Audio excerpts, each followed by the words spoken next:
दोस्तों कैसे हैं आप सभी सभी अच्छा कर रहे होंगे। मैं बताऊं, मैं भी बहुत अच्छा हूँ। वीडियो अच्छा लगे तो CKD stock market news channel को सब्सक्राइब कर लेना, साथ ही बेल आइकन बटन को प्रेस कर देना। चलिए शुरू करते हैं भाई लोग। आज मैं आपके लिए फिर से एक म्यूचुअल फंड लेके आया हूँ। यहाँ पर मैं एक चूंकि काफी सारे म्यूचुअल फंड्स के 2 से 3 वीडियो ऑलरेडी लार्ज कैप के ला चुका हूँ, उसी के साथ साथ मैंने ऑल्टरनेट भी वहां पर आपको दिए। आप भी अपना ऑल्टरनेट देख सकते हैं। बस कुछ चीजें जो मैं वहाँ एक्सप्लेन करता हूँ कि एक फंड के अंदर ये चीजें होनी चाहिए। आप वो दूसरे फंड में अगर आपको मिल जाती हैं तो आप सेम कैटेगरी में दूसरे फंड में चले जाइएगा। अल्टीमेटली यहाँ से मार्केट से आपको केवल रिटर्न को जनरेट करना होता है, और म्यूचुअल फंड में इन्वेस्ट करने का केवल एक ही तरीका बेस्ट होता है कि आपको स्टेबल रिटर्न मिलता रहे। क्योंकि ये जो एफडी वाली जो भावना है, उसको थोड़ा कहीं ना कहीं से आप पोर्टफोलियो को डाइवर्ट करके एक अपने मनी को इन्फ्लेशन के साथ अगर बीट करा सके, तो ये केवल म्यूचुअल फंड आपको करके दे सकता है। ठीक है, हालांकि एफडी में भी 10 से 15% का एफडी में भी आपका टोटल इनकम का इन्वेस्टमेंट जाना चाहिए। ठीक है, हर चीज की एक अपनी वैल्यू है। एफडी की एक अलग वैल्यू है, पेंशन फंड की एक अलग वैल्यू है। ठीक है, म्यूचुअल फंड की एक अलग वैल्यू रखता है, और शेयर मार्केट एक अलग वैल्यू रखता है। जिस फंड की आज मैं बात करूंगा वहाँ 2 स्टार रेटिंग है इसकी, और इसी के साथ साथ जो वैल्यू रिसर्च ने इसको 5 स्टार रेटिंग दी है। और इसके साथ साथ अगर मैं इसके फंड मैनेज किसके द्वारा किया जाता है, राज मेहता जी एंड राजीव ठक्कर जी। बहुत ही स्किल्ड मैनेजमेंट है, काफी सालों से इनके पास एक्सपीरियंस है इक्विटी एंड रिसर्च एनालिस्ट में। इसी के साथ साथ अगर इस फंड की बात करूं तो पिछले लास्ट के 3 महीने से इस फंड ने कोई भी रिटर्न बना के नहीं दिया है।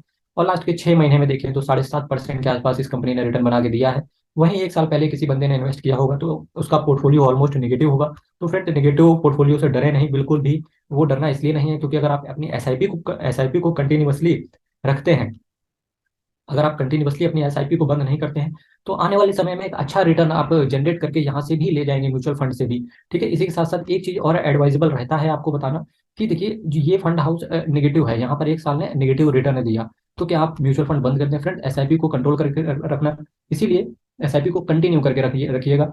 इसी के साथ साथ कुछ चीजें मैं आपको और बताना चाहूंगा कि जब आप एसआईपी को कंटिन्यू करते हैं, तो आप सोचते हैं कभी कभी कि यार लमसम कर दिया जाए क्या। फ्रेंड्स, लॉन्ग टर्म में चाहे लमसम हो चाहे एसआईपी हो, सेम ही रिटर्न देता है, सेम ही रिटर्न देता है, कुछ खास फर्क नहीं आता है।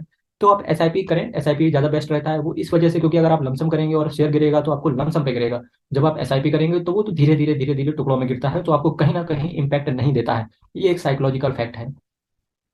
वहीं 5 साल की बात करें तो इस फंड ने भी 124% का रिटर्न बना के दिया है। इसीलिए बोलते हैं कि शेयर मार्केट में क्या है कि लॉन्ग टर्म इन्वेस्टमेंट सबसे बेस्ट रहता है। लॉन्ग टर्म का मतलब है फ्रेंड्स कि 2 से 3 साल के ऊपर ऊपर का सारा लॉन्ग टर्म आप इस तरीके से जा सकते हैं। ठीक है, इसी के साथ साथ अगर मैं रिस्क की बात करूं तो चूंकि इक्विटी फंड है तो डायरेक्ट इसमें क्या रहेगा, रिस्क वेरी हाई है। तो इस चीज को भी आप ध्यान रखिएगा। Mutual funds are subject to market risk and read all schemes related documents carefully. पारंपरिक flexi cap fund direct growth है, बहुत ही बेहतरीन फंड है। 27,712 करोड़ का इनका स्कीम को एसेट अंडर मैनेजमेंट है। 0.76% का एक्सपेंस रेशियो, थोड़ा सा महंगा है। कैश होल्डिंग से देखें, 11% का कैश होल्ड करके चलते हैं। बहुत ही सेफ बेट मानी जाती है ये पारंपरिक फ्लेक्सी कैप फंड। इसी के साथ साथ ये सेफ बेट इसलिए भी है क्योंकि इस फंड ने अपना कंटिन्यूसली इन्वेस्टर्स के ऊपर भरोसा बहुत ही ज्यादा बढ़ाया है कुछ सालों से। फंड ओपन एंड है, प्लान ग्रोथ है, आपका निफ्टी 500 टोटल रिटर्न इंडेक्स है। देखिए, फॉर यूनिट्स अब 10% of the investment, exit load आपसे 2% पड़ेगा। अगर आप 365 दिन के अंदर निकालते हैं एंड 1% आपसे एग्जिट लोड ले लिया जाएगा। कब? अगर आप 730 दिन के पहले पहले निकाल लेते हैं। तो आपसे ये मान के चलिएगा, इस फंड में अगर आपका होराइजन 2 से 3 साल का हो तो ही इस फंड में जाइएगा। क्योंकि अगर आपका नहीं है तो एग्जिट लोड कंसीडर कीजिएगा कि 2% आपसे एग्जिट लोड पड़ सकता है। ये फंड हाउस कहाँ कहाँ इन्वेस्ट करता है? Financial services, technology, consumer staples and automobile and कुछ अदर सेक्टर्स हैं जहां पर ये फंड का होल्डिंग्स रखता है। आइए चलिए देख लेते हैं कि ये फंड हाउस कहाँ कहाँ अपनी होल्डिंग्स को रखता है। Bajaj holdings and investment limited, HDFC finance corporation, ITC limited और कुछ अदर्स हैं। उन्हीं अदर्स की चलिए चर्चा कर लेते हैं यहाँ से। चलिए, आईटीसी लिमिटेड देखिए, हर फंड हाउस ना करीब करीब आईटीसी जैसे शेयर्स में इसीलिए बोलते हैं कि सबसे ब्लू चिप शेयर माने जाते हैं, क्योंकि हर फंड हाउस, क्योंकि भाई एक रिटेल इन्वेस्टर होता है बहुत कम अमाउंट लेके जाता है, लेकिन जब ये फंड हाउस लेके जाते हैं बहुत बड़ा अमाउंट लेके जाते हैं। Axis Bank Limited, ICICI Bank, SCL technology, power grid corporation, Alphabet incorporation limited, Microsoft USA. सोचिए, आपका ग्लोबल फंड में ग्लोबल भी पैसा लग रहा है, ये बहुत अच्छी चीज है। Coal India, Hero MotoCorp, Amazon incorporation USA.